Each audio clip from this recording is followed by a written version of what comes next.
Okay, so this is Jonathan Oxer's talk on anatomy of a Debian package. Specifically, we've asked him to talk about how Ubuntu packaging works.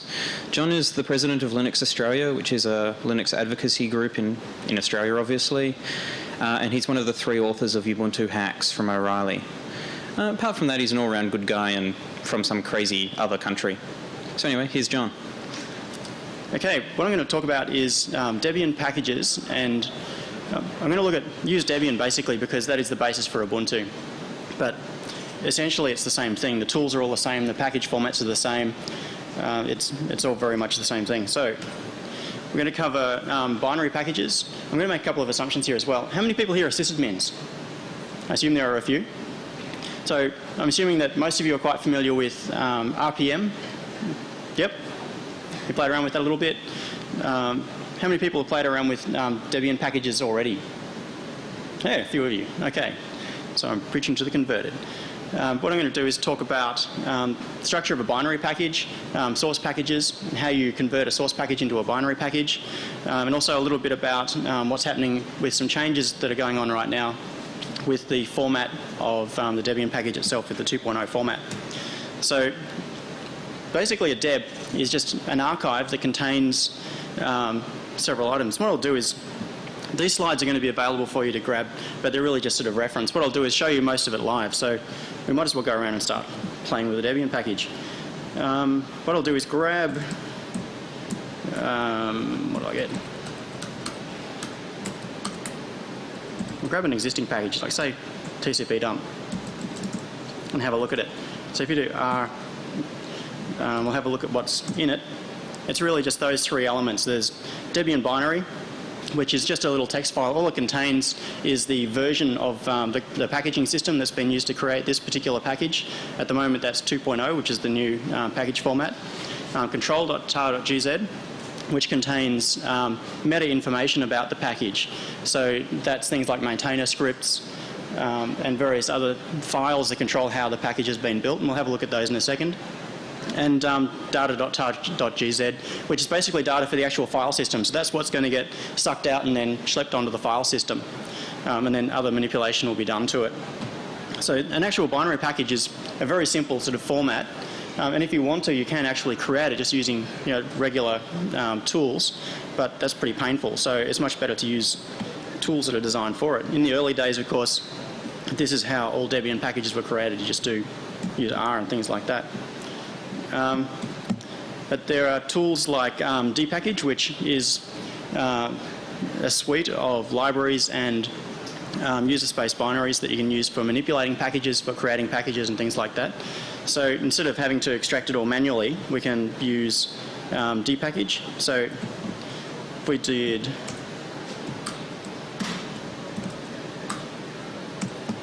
something like this on the package, you can get a whole lot of meta information about it. In this particular case, what you'll notice is that in a little while we're going to be looking at some of the files that are inside the package, including the control file. And what you see here is very much what's in the control file. So it's got things like the section that this particular package goes into, so packages can be categorized, the priority level, what architecture this particular binary package has been built for, and a number of things like that, and a description of the package itself. So dpackage basically provides you a really simple interface to be able to talk to the package or interrogate it directly and get information from it. And also, I should explain the way the packaging tools work in Debian is they're very layered.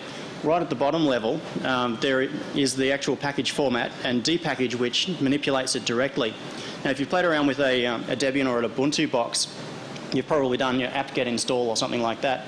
apt essentially is sort of like a wrapper for the low-level dpkg libraries. And then and that apt itself is actually not intended as a user space tool or as an end user tool. That is really intended to be a mid-level layer, which is then wrapped at a higher level by things like deselect, synaptic, all of those sorts of user space tools that you then use to manage the packages installed on your system. The thing is that apt is so cool that people end up using it directly, and that's what I do all the time. So when I'm managing packages, I normally just do it off the command line using apt or dpackage. So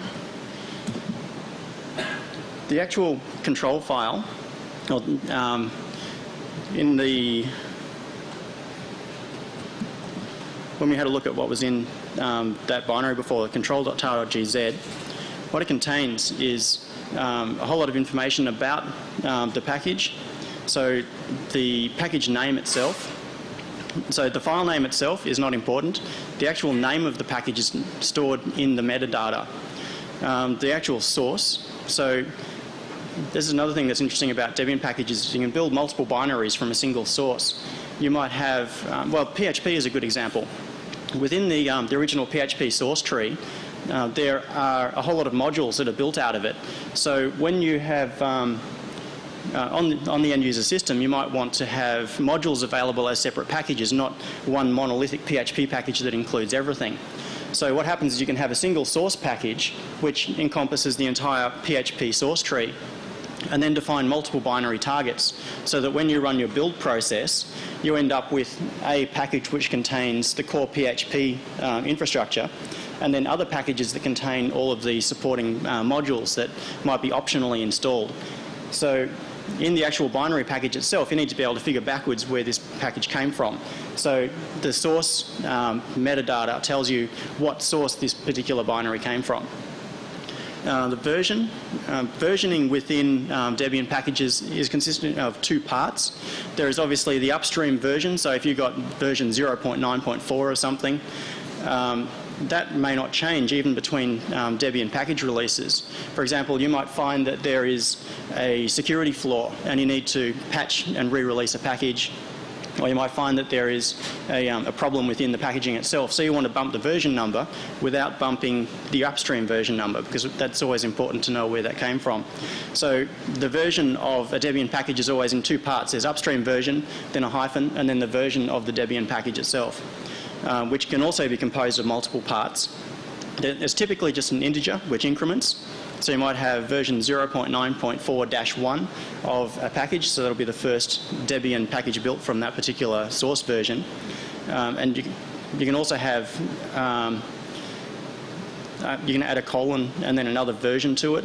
I won't get into that right now, but that's useful if you're doing things like non-maintainer uploads, or you want to bump the version number, but you don't want to, just as a temporary thing. But we might get back to that later.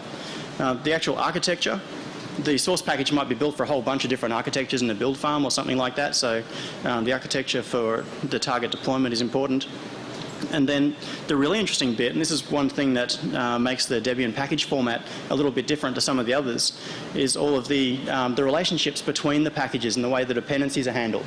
Within the metadata, you can specify depends, recommends, suggests, replaces, conflicts, and enhances. And that defines that controls what happens when you try to install a package using a mid-level or a high-level tool like apt or synaptic or deselect. What they can do is make use of this meta information to decide what other packages also need to be installed. So basically it gets around the whole RPM dependency hell sort of thing, which has been largely fixed up in recent time, but for a long time this was a very big distinction between the way Debian packages are handled and the way Red Hat packages are handled, for example.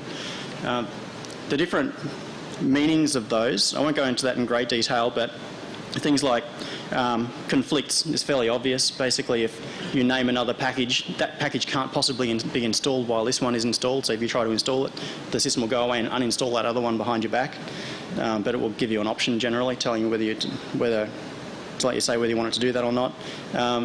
Depends, recommends, suggests are just different levels, and then decisions can be made within the management tools as to whether they're going to be acted on or not. So depends, obviously, another package has to be installed for this one to go in. Recommends and suggests are just lower levels of priority. Enhances is like a reverse relationship. So once again, you can see this particular package enhances that one over there. So it's basically a backward relationship rather than a forward relationship.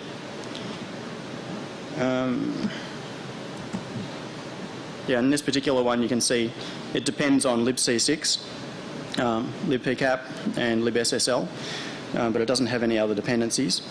There are also build dependencies, which we'll get to in a moment when we start looking at the actual source that all of this came from.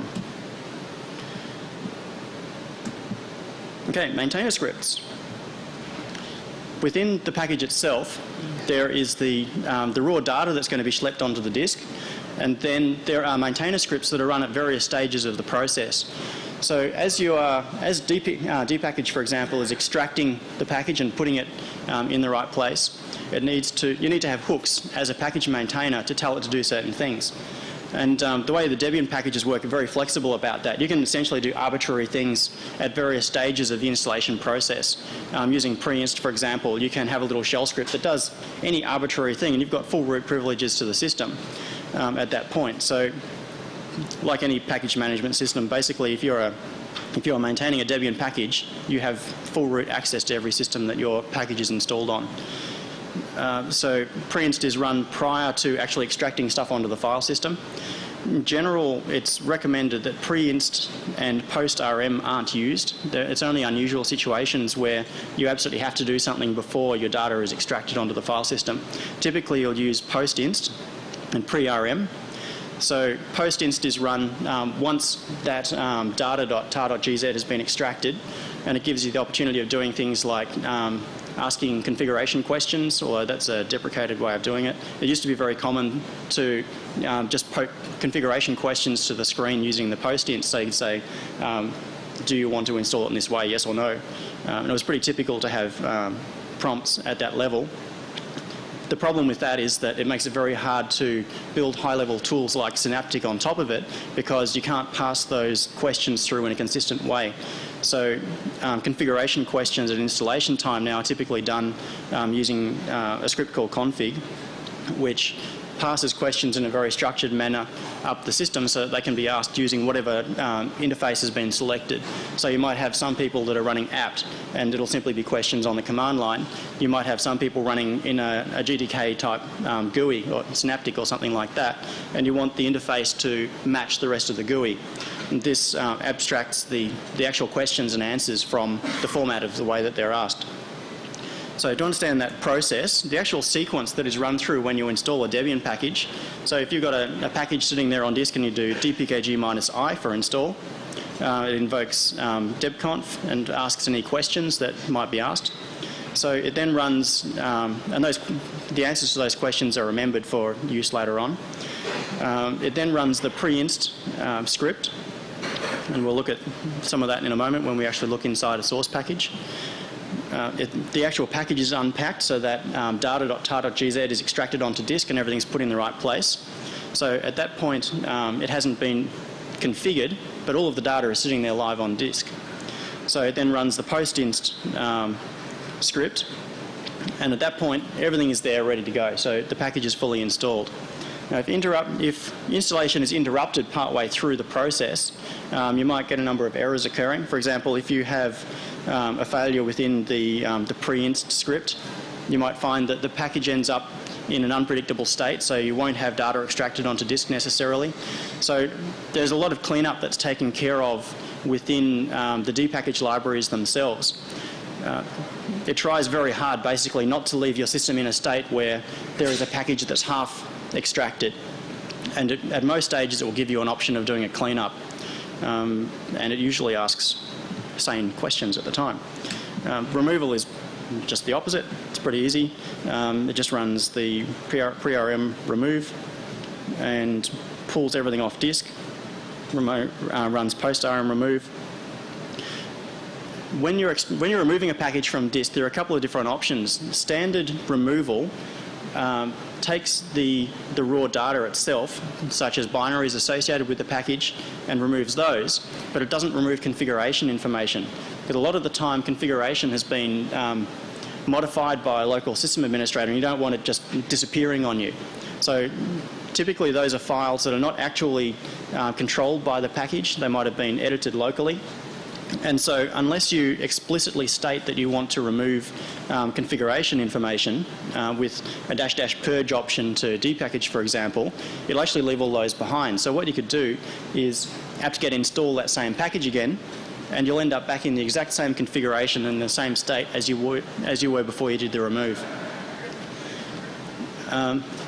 When you are creating a package, it can be very useful to explicitly state which of the files that are put on disk are configuration files, so that it knows to leave them alone. some of the configuration files will have been put there manually and the package won't have any idea that they exist. Others will actually have been put there by the system, and if you don't tell it to treat them differently, it'll simply remove them. Yes, you have a question? Yeah, you mentioned the config script. Yeah. Is that used during the debconf Yes. stage in the install? Yeah, exactly. So what happens is that debconf at that point will prompt you for answers to questions, which could be on the command line or it could be through your GUI. The answers to those are then stored within the system, and they're accessible within your script. So basically they're set as variables, and within your pre-inst or post-inst, you can then access the answers that the person has given and then make decisions based on it. So it's a way of separating out that logic from the script itself. So you don't ask the question at the time, you ask it in advance. So with the actual package itself, you can specify, if for example you were packaging Apache, you wouldn't want to, you might put in an example http.conf, but you don't want that just blown away when the package is removed. So you can explicitly state which files within the package are config information, and then they won't be removed unless that purge option is provided. So we'll look at a source package. Source package contains, well, actually we'll just start playing with some live stuff. For reference, this is the actual source pack, what's inside the source package. So there's the orig.tar.gz, which contains all of the original source. It's important to be able to get back to the unmodified source so that you can see what the package maintainer may have done. The Debian changes, which have been applied to that particular source tree, and the metadata. So this is what gets turned into the binary package with those three equivalent elements that we looked at before. So a source package, very similar. Once again, probably not any need to go through this right now because it's we'll see it live in a second. One thing I should mention here is the issue of policy. One of the good things about Debian is the policy that's applied to locations of things on disk, and it's actually quite strict. So when you are building a package, you need to make sure that everything is installed into the right location. And it's pretty common if you grab an upstream source tarball, for example, and you just do configure, make, install, it'll often stick stuff in user local or somewhere that's typically used for end user location. If you're building a package that's going to be installed system wide, then you need to make sure that binaries are installed into a standard location, which is typically bin or user bin or sbin or something like that. So one of the things that you need to do is go through and make any changes that are required to make files so that things are put into the correct location. Now, what I'll do, okay, so the Debian Rules file is the file that controls how the package is built. What this contains is a whole lot of meta information. This is what forms, this is basically a make file. So when the actual file is built, this is executed, and it's got a whole lot of different targets in it. Now, when... Okay. Let's have a look at a real one.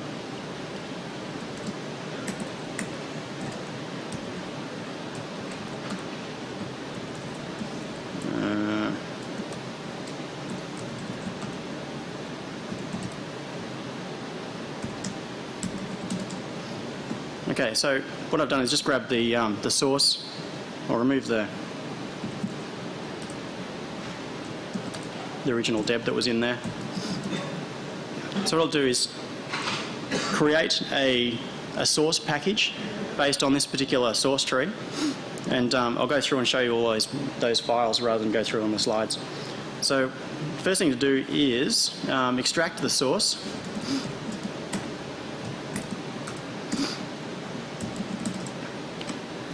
And take careful note of the way it's named. It's best if the actual directory is named the same as the version. And we'll see this in a moment.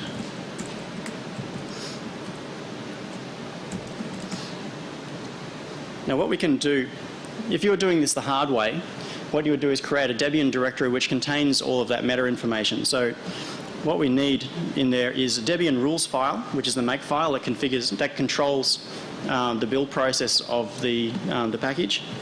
We also need a Debian control which contains all of the metadata, including section architecture, build dependencies, and those things we saw earlier. Now you can do all of that manually and then simply execute Debian Rules to build the binary package, but that can be really painful. So there are a whole bunch of build suites around that you can use. Deb Helper is probably the most popular one. It's been around for quite a long time. So install Deb Helper and dhmake, and then what we'll do is use dhmake essentially to bootstrap an architecture around this that we can use to build a package. So if we do dhmake,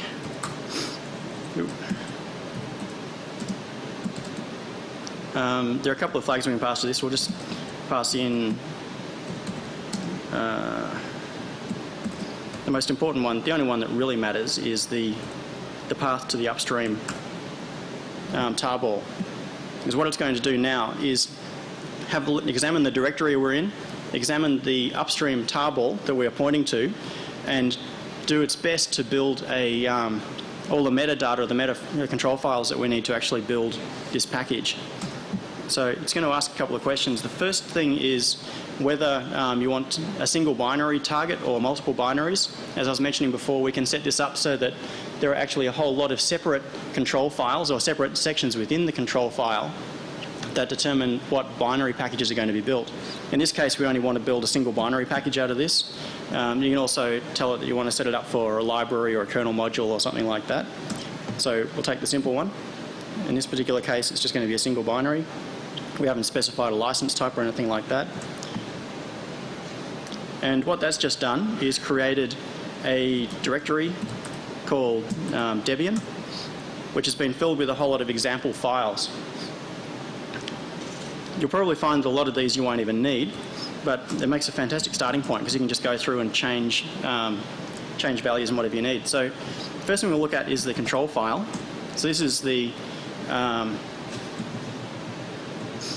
we'll change the section. There's a whole list in the Debian Maintainers Guide as to what the acceptable sections are and things like that. At the end of this, there's a URL for further documentation from the Debian site. There's a whole lot of reference material that you can use.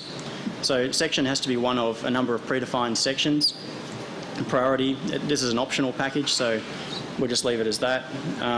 There are build depends that are set there. What is going to happen eventually is that we're going to end up with a source package and a binary package that we'll build out of this. People might want to rebuild the source package, but they need to know what they need on their system. On a typical end user system, they won't have GCC and things like that. So what you can do is put in any additional dependencies in here that people are going to need when they actually come to building the package, rather than simply using the binary package that comes out the other end. So what someone can do if they wanted to build a package is do apt-get install --build -depends, and it will examine this and then go and grab all of the build environment that is necessary to build this package. In this particular case, it's you can see a number of placeholders here. These will be fixed up automatically by the build helper scripts. So just stick a description in.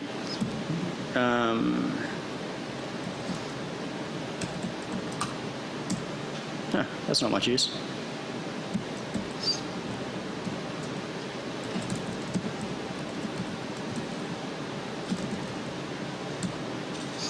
And when you're putting in a description, it needs to be wrapped at 72 characters. And you also need to make sure that there aren't any spaces. The actual format of this file is quite simple. What we see here at the first section of the file down to the standards version is meta information that applies to everything that is built from this particular source package. After that, where it says package TCP dump, that's where it's defining the binary package that's going to come out of this as the end result. And you can actually have multiple sections. So if this was if we're going to be building multiple binaries, we could basically just define multiple packages in here, and it would come out, it would build multiple packages out of that, which means that you can't have spaces in your package description. So if you're going to have a multi-line package description, you need to separate it by a dot, and it also all has to be indented by one character. Otherwise, things get rather screwy later on.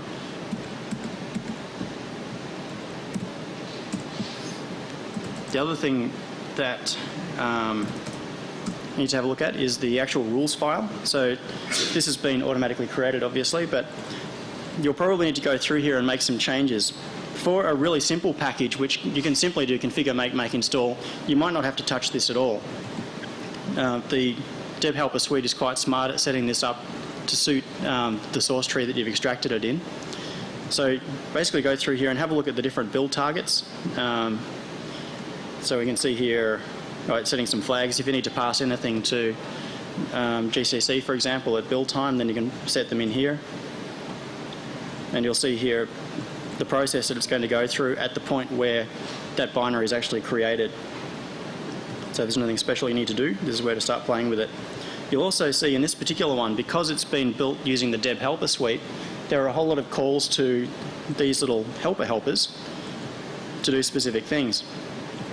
Now the idea is to make it as simple as possible to build a package without tripping over ourselves and making typical human mistakes. So each of these little helpers takes care of a particular part of building the package.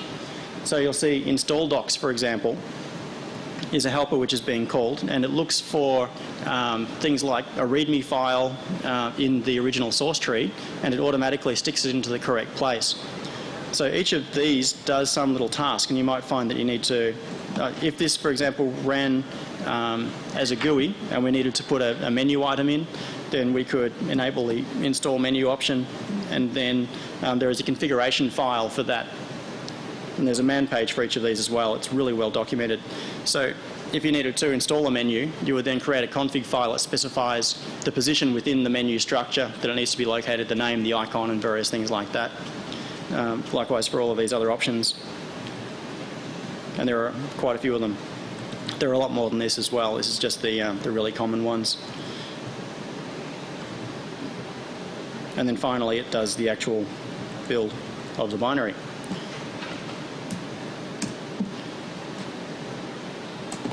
So other things that you'll find within here, there is the changelog that we'll look at in just a moment. That's quite an important file. Compat, which is just the compatibility version, essentially, of this Debian package. So that's just a number. Conf files, .x. All of the .x files are example files that have been created by Deb Helper. And you can basically just go through and delete them if you don't want to use them. So conf files is the file I was mentioning earlier that specifies which files on disk are going to be configuration files. So if you had a whole lot of files that you put into etc., you might want to list them here so that when you do a dpkg -r, they don't get pulled off disk.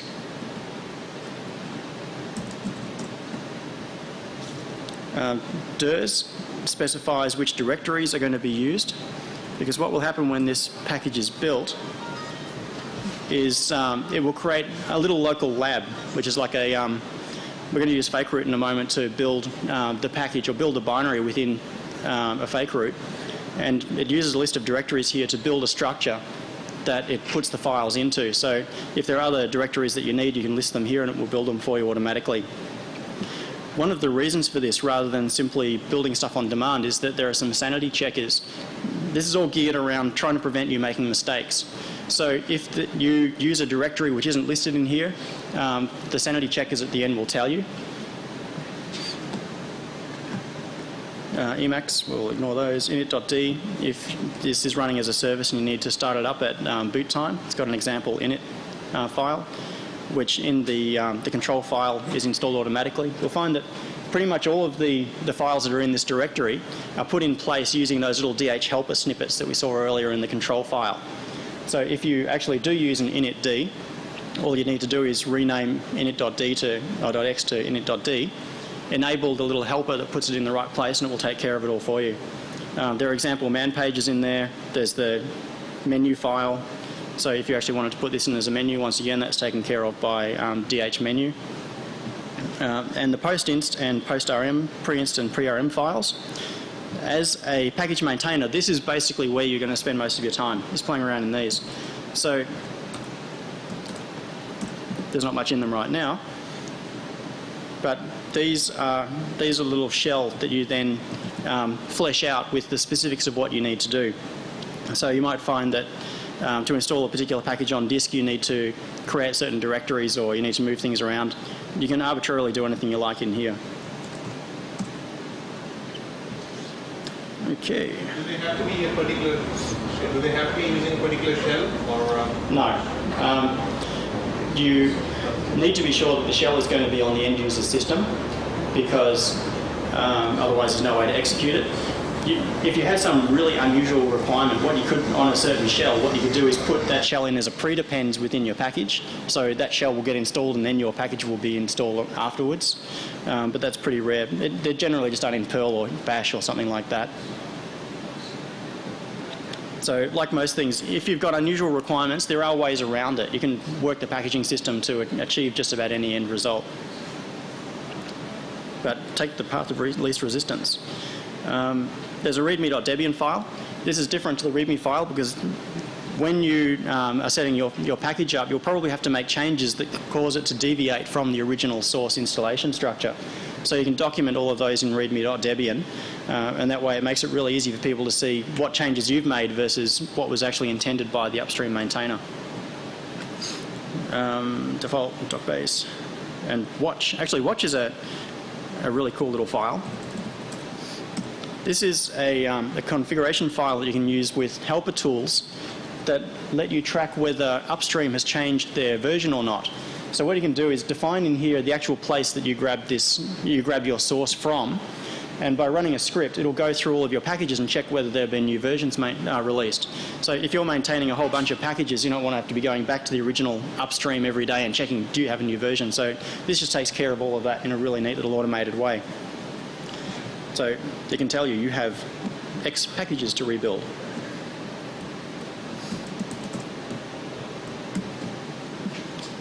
Okay. So at this point, what we could do is simply run the Debian Rules binary makefile, and we should have a binary package. But the thing is that there are a lot of things that you might want to do as a result. Like when you're building it, you want to do sanity checking and things like that. You want to sign the package for release. So it's typical to use something like DPKG Bill Package as a wrapper for it. So instead of calling Debian Rules binary directly, there are a number of others as well, like Deb Build, which then just wraps DPKG Bill Package. So in this particular case, we'll get back out of the Debian directory. So we're just in the source directory now, which hasn't been modified at all. We've got a Debian directory which has been auto-generated. So basically I've done pretty much zero work other than bootstrapping the source package at this point. So if we do DPKG Build Package, and then we'll add, we'll build it in a fake root. In fact, we'll do, we'll let it run properly. So you can watch this and pretty much see exactly what it's doing. You can see that it's, there were some DH tests right up near the start there, where it was going through and making sure that those little helper scripts had the correct configuration files and things like that. And then it's running through the process of actually doing the internal configure make that you would do if you were just doing this manually.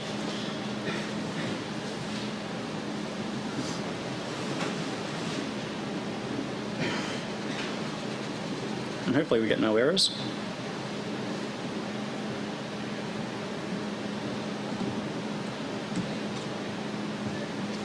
Oh yeah, and there are some really cool helpers as well. If you are managing a package where the source is maintained upstream in CVS or even Arch or Subversion or something like that, you can use Cvs Bill Package. And what that does is manages all of your package directly within a repository somewhere and pulls it down and builds it as required. And it also takes care of stripping out all of the things that you don't want to go into the package. Like if you do a checkout of Subversion, for example, you end up with .svn directories everywhere. So Cvs Bill Package or SVN Build Package take care of grabbing your package and then building it in a local environment in a clean way. Passphrase, okay.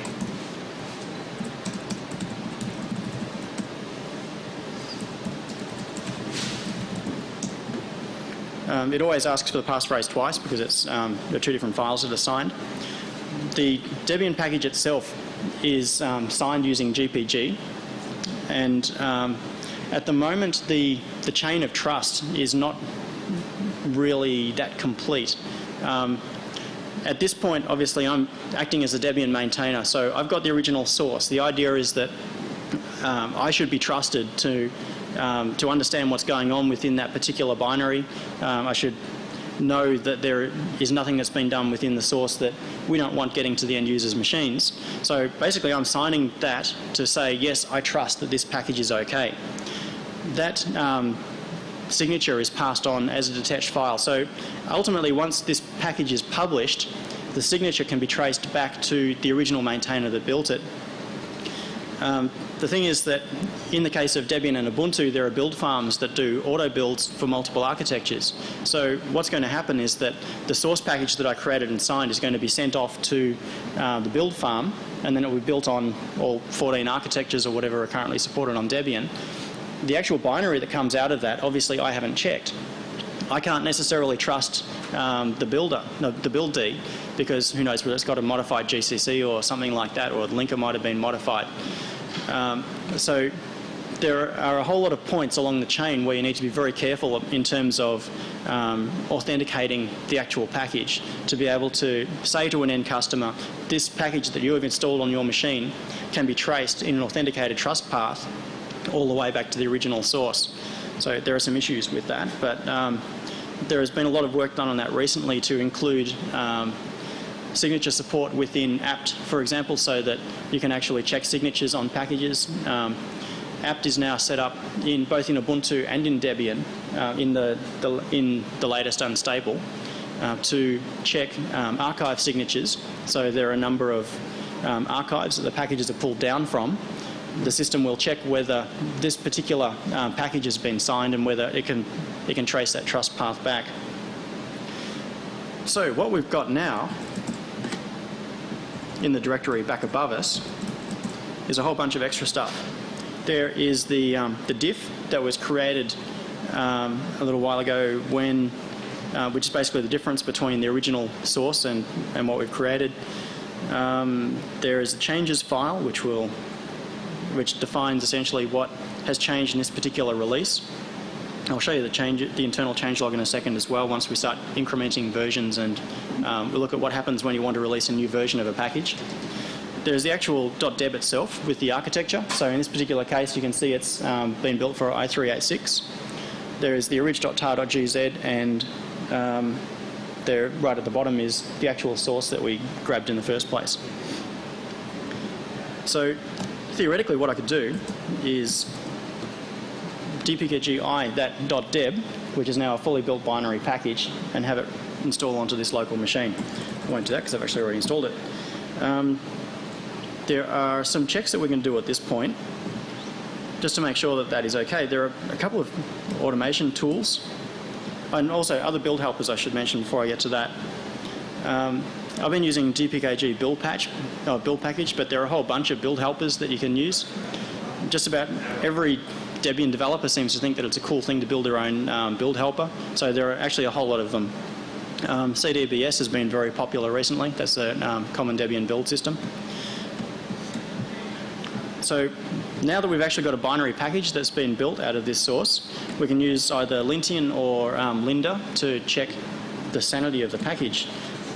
What they will do is extract that package that we've just created into a little self-contained lab and go through a whole lot of policy checks to make sure that it's not doing anything silly. So if we run Lintian on,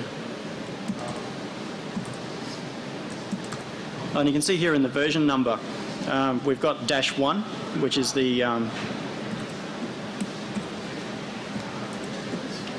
the Debian package version essentially for this particular source tree.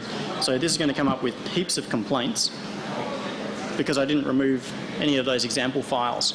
So it's a little bit anal about that. It makes sure that you haven't left behind any cruft that that was put there by the helper suite. So in this particular case, it's got a whole lot of warnings which are non-fatal. It's got an actual error in there right near the bottom, helper templates in copyright. And basically that's because it created a copyright file for me because there wasn't one provided, and I didn't specify whether it was GPL. So, and it's noticed there are a whole lot of placeholders that I haven't gone in and edited. So at the point where you're editing the, all the files within that directory, you need to clean that up. On the changelog down the bottom, it's got wrong bug numbering closes. I'll show you the changelog now because that's... Oh. Where are we going?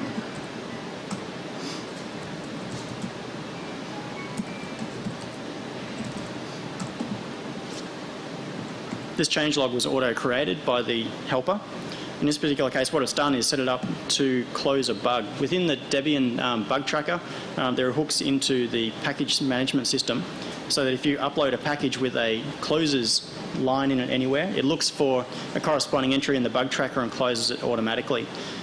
So what I should have done when I was first creating this package is put an entry into the Debian bug tracker saying I am filing an ITP or an intention to package of this particular package, just to make sure you don't have multiple developers working on one new package at the same time.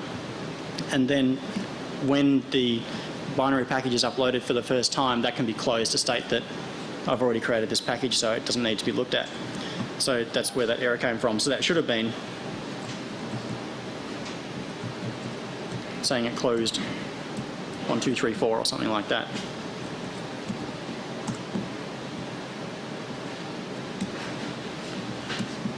Okay, so at this point we have a binary package which could be installed directly onto the machine using dpackage, but that's pretty boring.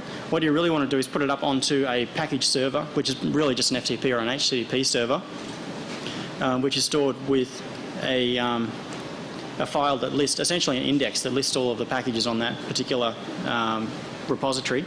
So we won't actually do that now, but there's some very simple instructions there for doing it using apt FTP archive, which allows you to simply put a whole lot of binary packages in a directory, run the script against it, and it automatically builds the index file for you.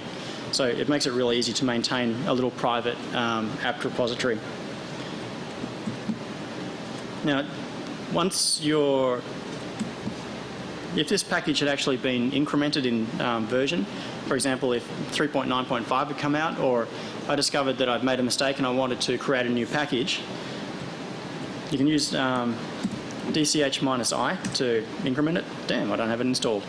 And I don't have net access, so I can't show that. That's basically, all that is a shortcut way of throwing you into an editor. All it does, essentially, is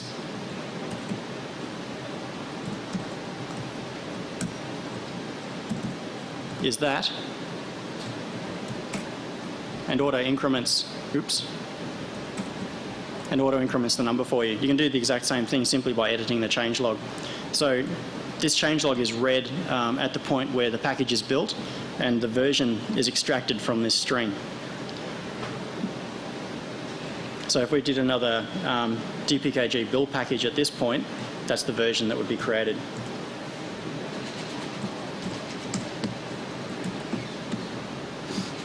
Okay, Wig and pen format. This is a slight change that has been, if you're wondering, at linux.conf.au last year in Canberra.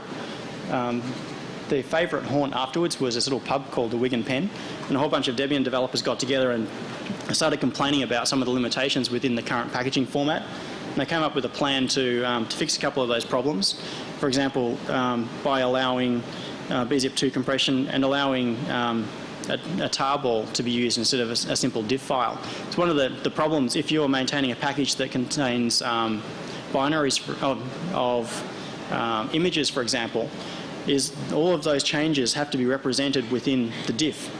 And so what would happen is that people would do really ugly things like you encode JPEGs and stick them within the diff and stuff like that.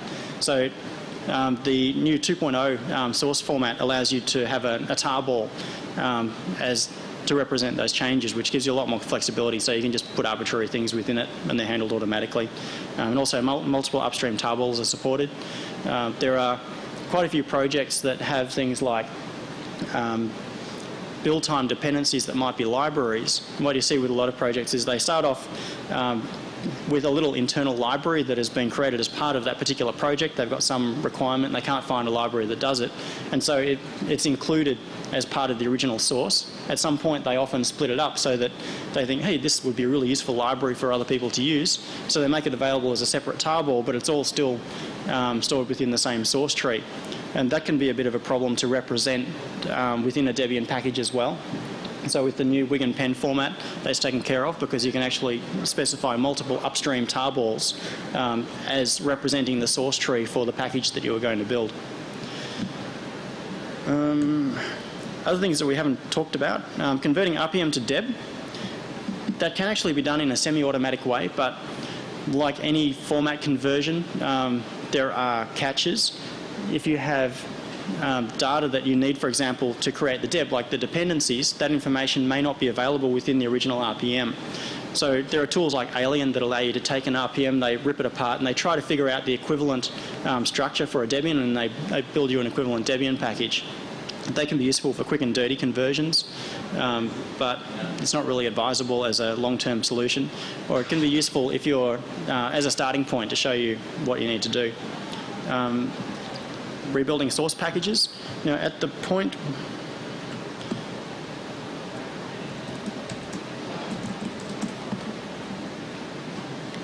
back up here, we built a number of packages. What we could have done instead of building a binary is build an architecture-independent source package.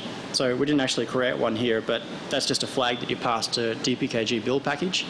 So that source package can be taken onto any target machine and then simply built for that architecture. Packaging kernels is a whole interesting topic by itself. There are some very cool tools that have been used for almost entirely automating the process of building and installing kernels, which is very useful because it means that what you can do is build kernels on one particular machine, have them wrapped up in a package, and then simply install them on as many target machines as you like without having to have all of the build tools installed on those machines. So that's actually a really cool thing. And package caching. So if you've got a whole lot of machines locally that are pulling down the same packages, you don't want them all pulling down packages and using up your bandwidth for each individual machine. So you can run a local cache. Some people do that, yes. So one question I'm dying to find out the answer is, there used to be a time when Debian packages couldn't deal with 32 and 64. It sounds like that's fixed now, but are there tips for how to deal with mixed systems? Yes. You're talking about a fat package that's got binaries that'll run on either? Or just getting them to install two separate packages in such a way they don't clobber each other, or... Oh, okay. That is not taken care of very elegantly at the moment. That is still a problem. What you find a lot of people do is install stuff within a chroot. Like a classic case is a Flash player, for example. So if you've got an AMD 64 machine and you want to install Flash player, it's not available in a 64-bit binary, and we don't have the source, so there's nothing we can do about it. So a typical solution to that is to install a 32-bit chroot and then run Firefox or whatever within that environment. There has been a lot of work recently to try to fix that problem. I know that Red Hat has done a much better job with that than Debian has recently, so I don't know a lot about Red Hat, but my understanding is that you can actually run 32-bit and 64-bit binaries interchangeably on, I think that's partly a library issue more than a packaging issue. Yeah, package caching. So yeah, there's a whole lot more stuff that's in there. Pretty much everything I've talked about, the commands and everything are in the slides, so you can grab these slides. It's lying. They're not actually online right now, but they probably will be in about half an hour. The package maintenance guide is a fantastic resource to work through. There are currently, I think, about 1,400 Debian developers and a whole bunch of people that are sort of unofficial Debian developers, so they maintain packages. And there's been a lot of work to put up really good documentation. Basically, the new maintainer guide takes you through step by step the processes I've been going through here and shows you how to start with an original source tarball and how to end up with a package. And it's also got reference information such as the sections that it can be installed into that could be defined earlier. So that's definitely worth a look. And the background image, which I just think is cool, I grabbed from DeviantArt, so I had to give a plug for that. So, yep, that's it for today. Do you have any more questions? Yes? To what extent are packages shared between Debian and Ubuntu? And do you see them diverging more in the future? Or? That's a whole big political issue. There has been a lot of backlash from the Debian community.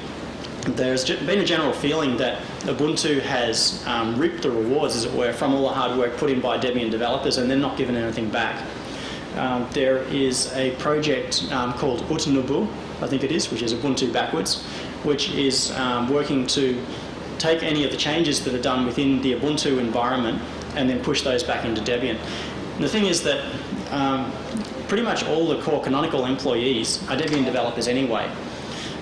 And so they have a vested interest in making sure that Debian is as up-to-date as possible. But there has definitely been a lot of tension. There have been a lot of people within Debian that feel ripped off, as it were, by Ubuntu taking all the glory for Debian's hard work. So you hear different sides of the story. If you ask anyone that works for Canonical, they'll say, we give everything back to Debian. And if you talk to Debian, they'll say, they don't give us anything. But the truth is somewhere in the middle. One of the issues is that Ubuntu tends to be more up-to-date because of their 6-month release cycle. And so the issue is largely things like library versioning issues. So they made the transition to a newer libc6 much earlier than Debian did. They made the transition to Xorg much earlier, which has ramifications on a whole lot of packages that depend on X. And so there was a whole lot of bleeding edge stuff that was pushed through Ubuntu, which has largely been pushed back to Debian. So Debian, in some respect, is starting to trail. And you hear people making jokes that Debian is now derived from Ubuntu and things like that. But yeah, there's a bit of back and forth there. Yeah, another good question.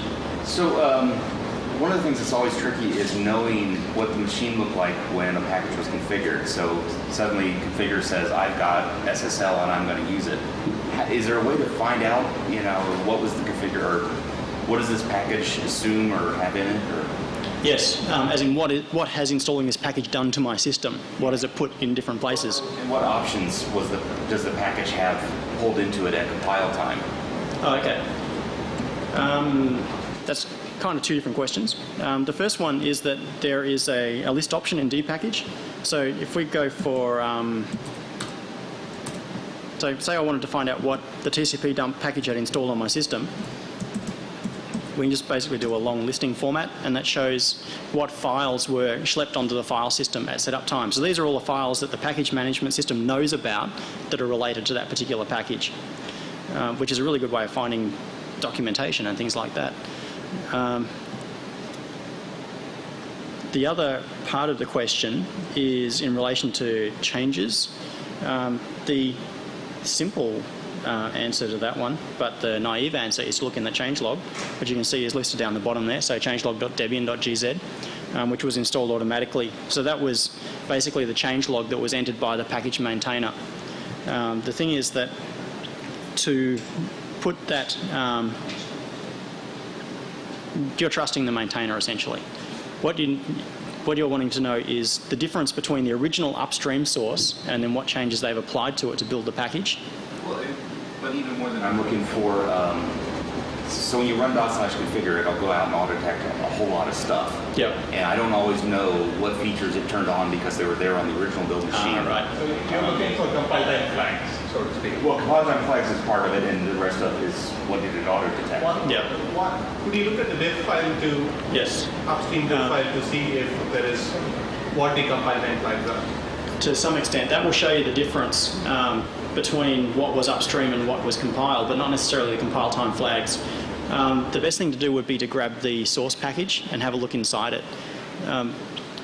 I didn't build a source package when I built this one, but typically there would be, as well as the _i386.deb package, there would be a .src package, which is a shrink-wrapped version of the tree that I used to build this binary package. In your sources.list file,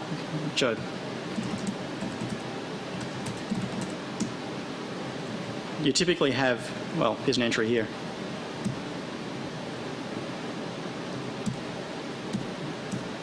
You typically have both deb sources, which is a binary source, and a deb-source. And this, if you enable this, what you can do is apt-get install source of this particular package name. It won't install a binary, it'll grab the original source tree that the maintainer used to create that package and install it for you in an unbuilt state. So you could then go into Debian Rules, for example, which is the make file that then invokes configure make within the source tree, and you can see what it's done to it. So if they've explicitly overridden any build time flags, you'll see it in there. Yeah, any other questions? No? Okay. Well, thank you. If you've got anything else you want to talk to me about, come and see me afterwards. Thanks.